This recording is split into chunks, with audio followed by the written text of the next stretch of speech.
DeSantis. Governor DeSantis, it's fantastic to see you. What do you make of this? I know you've talked about this for years, that Republicans should not, be wedded to this, just pull out a victory and cobble together the votes they need electorally in just 5 or 6 states, but make it a national campaign for renewal. Trump in Long Island, was that an important moment? Yeah, look, if you look at last election, they say Biden won by however many millions of votes. That was all New York and California because Republicans haven't really played there. We had a good run in the governor's race in New York. I don't think it's going to happen overnight, but I think what he's doing is laying the groundwork to have a resurgence in New York, and it may not be enough to actually win it. Part of the reason, Laura, is because a lot of the Republicans in New York have moved to my state of Florida. So we have 1 million more Republicans now than Democrats, and that's just the reality. But yes, I think the message resonates. And so you got to win the Electoral College. No one is saying to ignore that. And I know they put a lot of time into that. But some of these places, we can't just write off indefinitely New York and California with no pathway to come back. Look what's happened in Florida. We used to be a 1-point state. And now we have 1 million more Republicans and we're reliably red. So these things can change. And I'll tell you, there was an awful lot of people in that arena last night in Long Island. Well, apparently, the Harris campaign, Governor, thinks that they can actually win Florida. An ABC reporter tweeting that Doug Emhoff told a room of donors in Manhattan Wednesday that the Harris campaign views Florida as a potential battleground. Governor, I know you never want to take anything for granted, but what about what the would-be first gentleman is saying about Florida?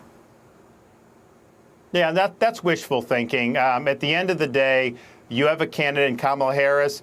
She's a vapid San Francisco leftist. We've got people that have fled San Francisco to come to Florida to get away from Harris's type of governance. I have people in Florida who fled Minnesota to get away from Tim Walz's governance. They saw Minneapolis burn when he was governor, and he sat there and let it happen. So that's not in the cards, especially in Florida, not just because of the fact that we have so many more Republicans now, but we have a lot of Republicans who know what that type of leftist governance is. And you pointed out in the lead into this, how she does not like to answer questions. She doesn't go out there. And there's a reason for that, because ultimately her beliefs are way out of step with the American people. She wants to tell people what they want to hear in a moment. She can't even answer questions about what she would do about the border, what she would do to bring grocery prices down. They ask her, what would you do to do inflation? She says, well, I grew up in a middle-class family.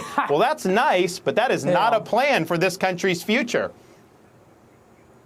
Now, Governor, I want to turn to another topic because we were relieved to hear that you are doing your own independent investigation in Florida concerning the second assassination attempt on President Trump. My question to you tonight is, are the feds being cooperative with your investigation? Are you concerned that you're not getting the information you need?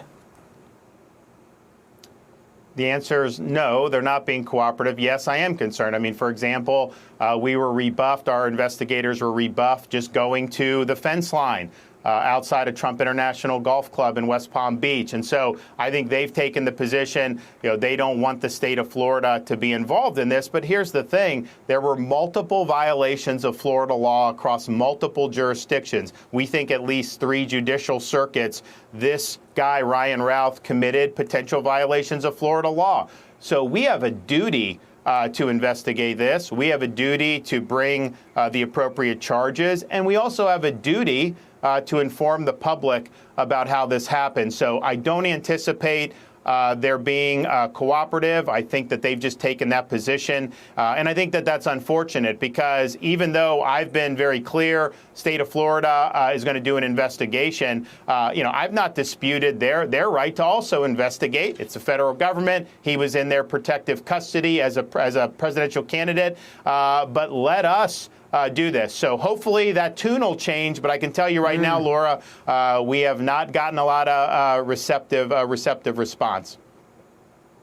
Very disturbing. By the way, we have Ruth's mugshot where he looks to be slightly smirking.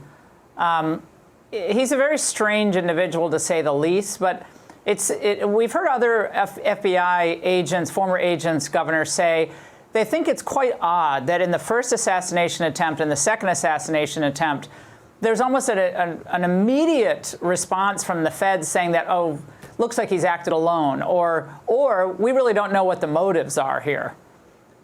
Does that strike you as slightly strange, to say the least? Yeah, I don't think the public has confidence when that is being done. So as soon as we got word of this on Sunday, I told our guys in state law enforcement, save all his social media, because Facebook will delete it. The tech companies want to delete it. Right. Get his digital trail, store that, because we need to know, how did he end up in Florida to begin with? What is this pathway this guy has taken to end up in those bushes trying to assassinate the former president of the United States and current Republican nominee? How did that happen? And we have not gotten answers about Butler. We haven't gotten answers about things like the Las Vegas shooting from many years ago. So part of the investigation that our folks are doing is they are going to provide evidence they find of motive, evidence of his associations, and evidence of his beliefs. Good. I think that's very important that the public get the real story on that. Yeah, well, and the FBI has shredded its own credibility. And Governor, thank goodness you're doing an investigation. I was so happy to hear that. And it's wonderful to see you tonight. Thank you so much. Hey, Sean.